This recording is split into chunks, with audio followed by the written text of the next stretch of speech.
Salut à vous tous, ici Jeff Rose. Alors donc, c'est la dernière vidéo estivale de 2023 de lundi. Et tout ça parce que l'autre lundi qui s'en vient, si je me trompe pas, on va dans la programmation automne-hiver 2023-2024. Alors donc, je ne vous en dis pas trop. Et on y va maintenant pour la vidéo. Alors donc, Fierté Montréal qui s'est terminée. Moi, j'ai été au concert de clôture où il y avait Rêve et tout ça. J'adore sa musique à Rêve. Et je me suis dit, pourquoi pas aller la voir? C'est gratuit et bref. Tout ça. Et alors que moi, j'allais plus tard, j'ai appris que les images du défilé faisaient le tour du monde et offraient une mauvaise image à Montréal, dû à cause à des gens qui jouent à du poppy play, comme on dit. Et moi, ces gens-là, je vous le jure, je leur donne des coups de pied et tout ça. Bref, je sais, je suis très, je vais dire, très agressif. Mais bon, je tiens juste à vous dire que j'ai été juste au spectacle de clôture et non au défilé. Moi, ça ne m'intéresse plus. Bref. Bon. Et on plonge dans notre sujet parce que il y a un autre type de fierté Montréal qui s'adresse maintenant aux familles, soudainement. Aux familles traditionnelles, papa, maman, les enfants, pourquoi pas le chien, l'animal, hein? Bon, si vous avez un chien qui est de style poppy play, vous avez un problème mental, je pense. Bref. Alors donc, ça s'ensuit avec le titre qui est dans le journal Métro, journal qui a disparu, mais qui est toujours, site internet est toujours vivant, et tout ça. Ça se nomme la fierté en famille organisée par des hétéros. Parce que oui, ce sont des hétéros qui ont eu l'idée d'organiser une sorte de fierté Montréal pour les enfants. Je sais pas pourquoi, mais bref. Alors donc, au mois de juin, Sydney Freeston, une maman de l'ouest de l'île, a demandé dans un groupe Facebook d'entraide parentale si des activités familiales étaient prévues à l'occasion de la fierté. Faisant face à plusieurs commentaires homophobes, parce que bon, qu'est-ce qu'on en a à foutre de la fierté Montréal pour une famille, hein? Je pense que c'est pas l'essentiel, une activité familiale. Madame Freeston et deux autres mamans, toutes hétérosexuelles, ont décidé d'organiser leur propre événement Family Pride Montreal. Oui, il fallait que je le dise avec un accent dérapant, anglophone, bref. L'événement qui doit se tenir le 27 août de 10h à midi aura lieu au temple Emmanuel Beth Solom dans Westmount.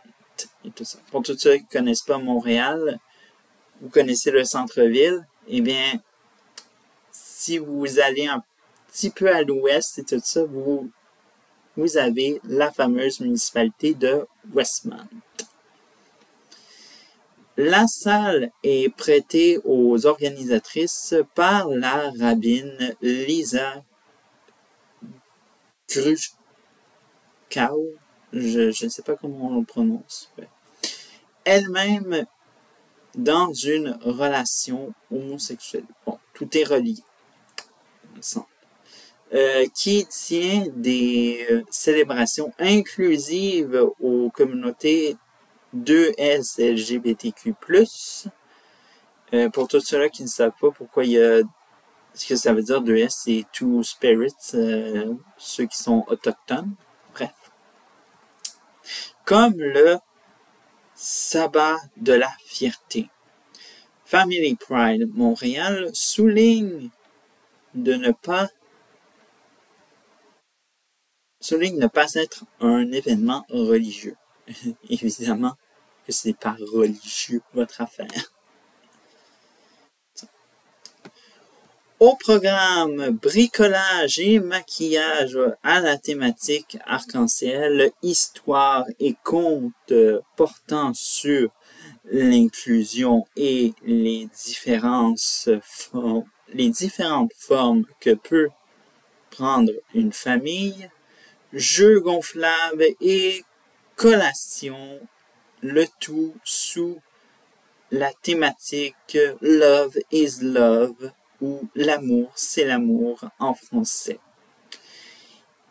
Il est spécifié dans la description de l'événement qu'il est familial. Les activités s'adressent à un public âgé entre 2 et 12 ans. Les parents devront débourser une somme de 15 $ canadiens pour assister à l'événement. L'entrée coûtera 10 $ canadiens pour les enfants de 3 ans et plus et sera gratuite pour ceux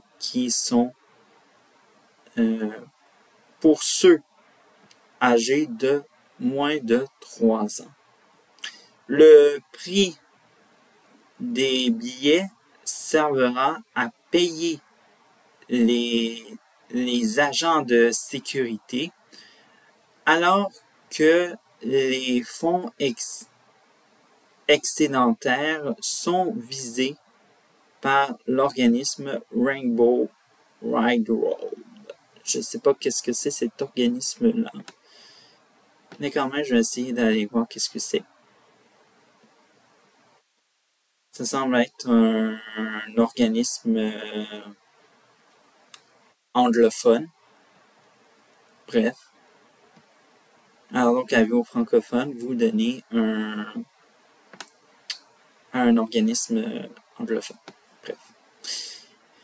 Les personnes LGBTQ sont les bienvenues et les alliés aussi. C'est un événement pour montrer que, bien que nous n'aimons pas toutes les mêmes personnes, au bout de la ligne, nous sommes tous les mêmes. Sydney Freestone, une des organisatrices de Family Pride Montréal.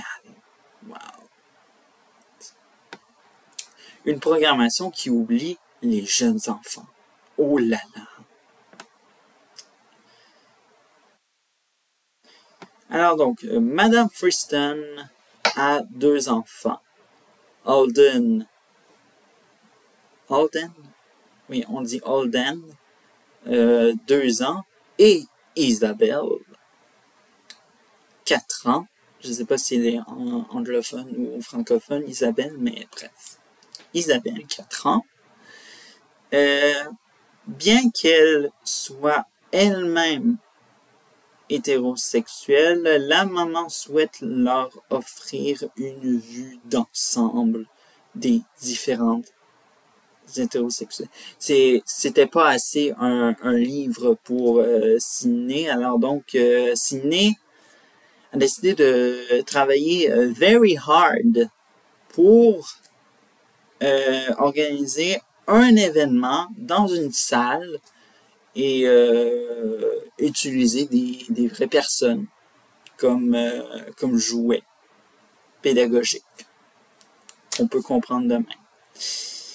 Elle assure avoir épluché la programmation de Fierté Montréal et avoir la ferme intention d'emmener ses enfants au défilé. OK.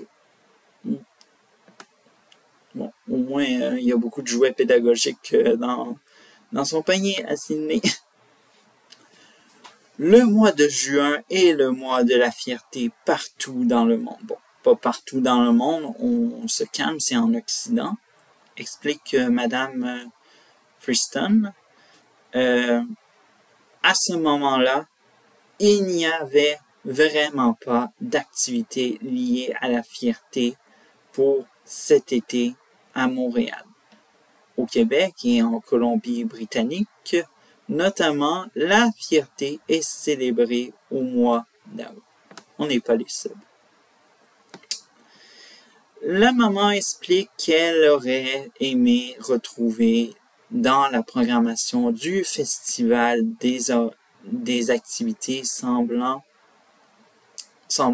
au conte, aux heures du conte avec des drag queens. Ah, mais ça prenait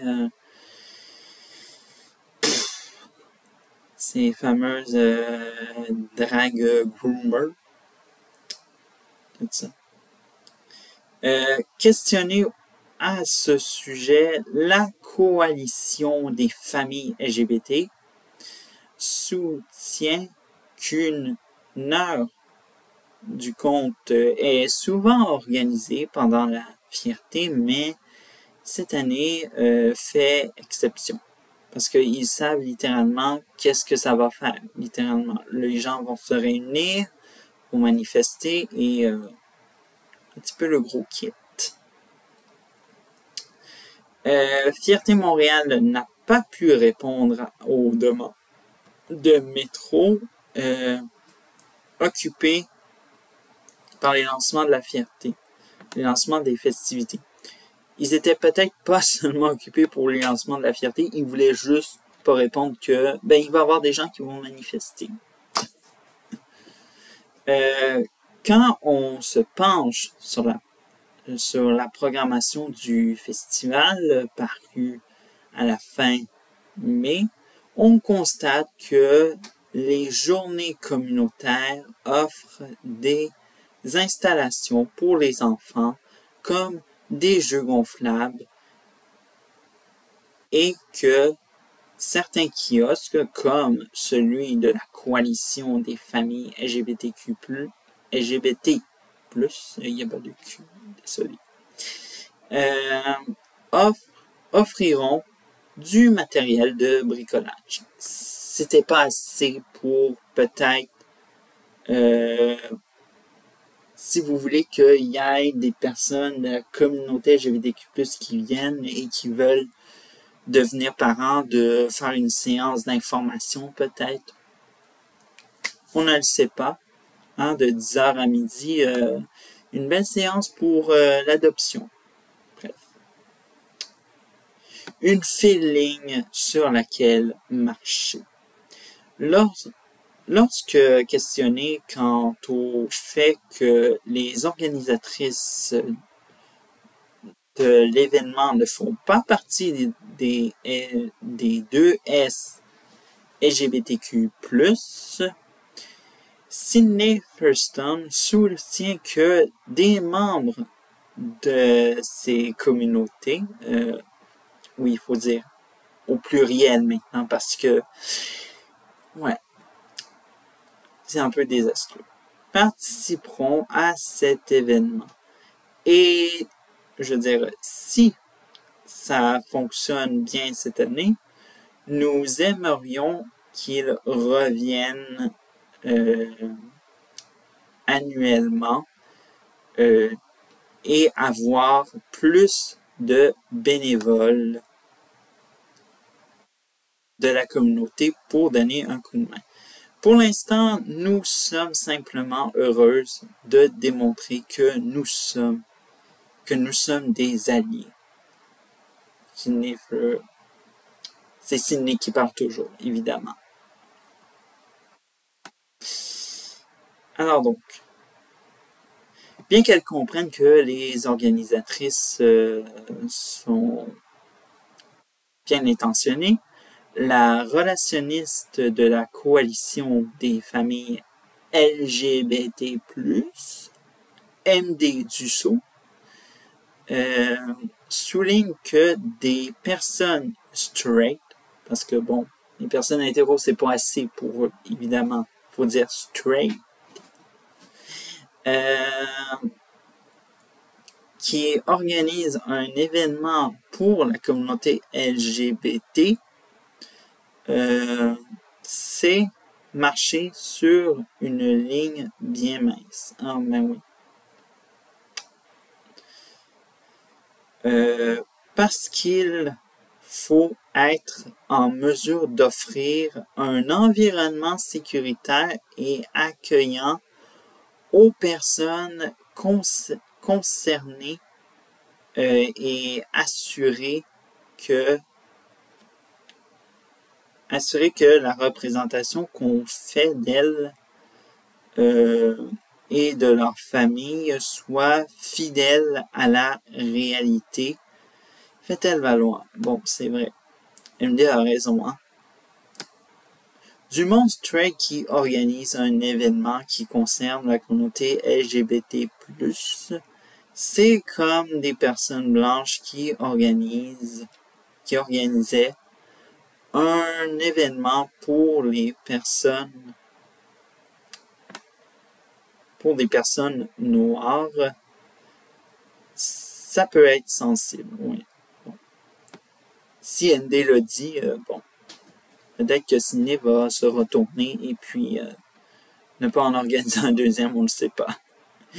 Alors donc, elle tend la main vers des organisatrices du Family Pride Montréal, les invitant à se tourner vers son organisme qui pourrait les épauler dans leur démarche, mettant de l'avant l'importance d'impliquer les personnes concernées dans ce type d'événement. Elle souligne que la coalition se rend disponible aux parents cherchant ce type d'activité pour leurs enfants. Ouais. On fait du commerce.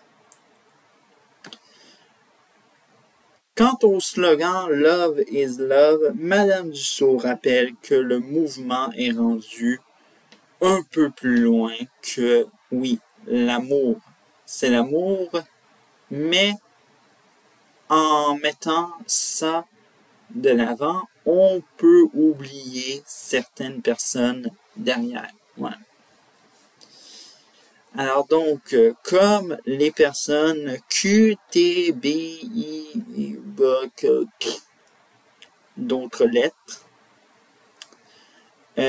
et les différentes identités de genre. Évidemment, la théorie du genre et l'idéologie LGBTQ+. Elle comprend toutefois que les enfants, que pour des enfants qui n'étant pas encore en âge d'aller à l'école, l'amour, c'est l'amour, peut être suffisant, si elle le dit. Ils ne savent même pas encore c'est quoi un système, dit-elle.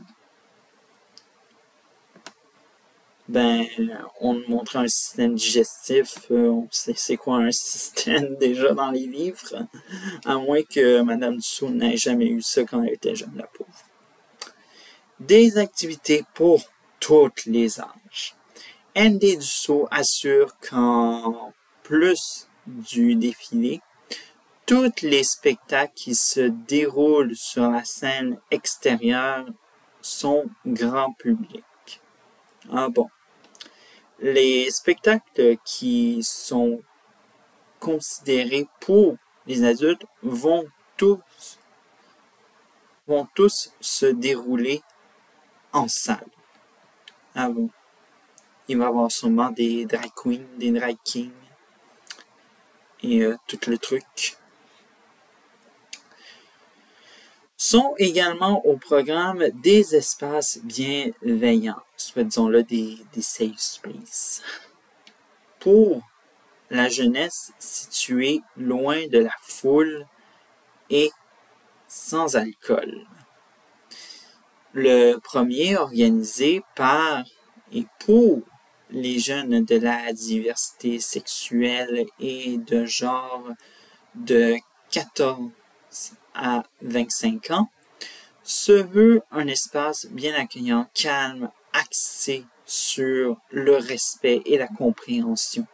L'espace bienveillant, QPB, etc., lui accueille les personnes queer, trans, noires, autochtones, racisées, dans un environnement sécuritaire, un autre safe space. Mais je savais pas que noirs, autochtones et racisés, c'était des communautés LGBTQ+, et qu'ils avaient besoin de ça alors que tout le monde célèbre. C'est pas très inclusif.